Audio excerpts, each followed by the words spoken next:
ಈ ಅಧಿಕ ಮಾಸವನ್ನ ಪುರುಷೋತ್ತಮ ಮಾಸ ಅಂತ ಕೂಡ ಕರೀತಾರಲ್ಲ, ಯಾಕೆ? ಯಾಕೆ ಅಂತ ಕೇಳಿದ್ರೆ ಎಲ್ಲ ಮಾಸಗಳಿಗೂ ನಿಯಾಮಕನಾಗಿ ಭಗವಂತನ ಒಂದೊಂದು ರೂಪ ಇದೆ.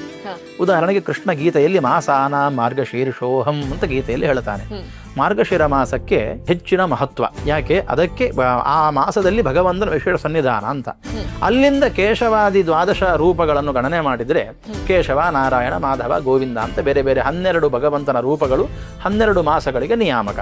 ಅದರಲ್ಲಿ ಅಧಿಕ ಮಾಸ, ಅದು ಯಾವುದೇ ಮಾಸ ಅಧಿಕವಾಗಿ ಬರಲಿ, ಆ ಮಾಸಕ್ಕೆ ಪುರುಷೋತ್ತಮ ರೂಪಿ ಭಗವಂತ ನಿಯಾಮಕ. ಇದು ಯಾಕೆ ಅಂತ ಕೇಳಿದರೆ ಸ್ಕಾಂದ ಪುರಾಣದಲ್ಲಿ ಭಗವಂತನದ್ದೇ ಒಂದು ಮಾತು ಬರ್ತದೆ. ಯಾವ ಮಾಸ ಅಧಿಕವಾಗಿ ಬರ್ತದೋ ಅಲ್ಲಿ ನಾನೇ ಅದಕ್ಕೆ ನಿಯಾಮಕನಾಗಿದ್ದುಕೊಂಡು ಪುಣ್ಯ ಕರ್ಮಗಳನ್ನು ಮಾಡತಕ್ಕಂತಹವರಿಗೆ ವಿಶೇಷವಾದ ಫಲವನ್ನು ಅನುಗ್ರಹ ಮಾಡ್ತೇನೆ.